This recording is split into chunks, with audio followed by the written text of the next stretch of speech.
மீண்டும் ஒரு போர். உங்களுக்கு என்ன கைமாறு செய்வதென்றே தெரியவில்லை. விஜயநகரத்தின் முழு வடிவம் இருளிலும் கம்பீரமாக உள்ளது. கண்ணில் படுவதை விட இந்த சாம்ராஜ்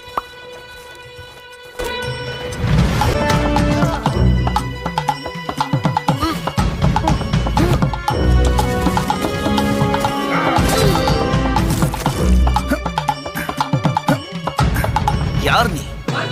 உளவாளியா இல்லை கிளர்ச்சியாளர்களின் கைகூலியா?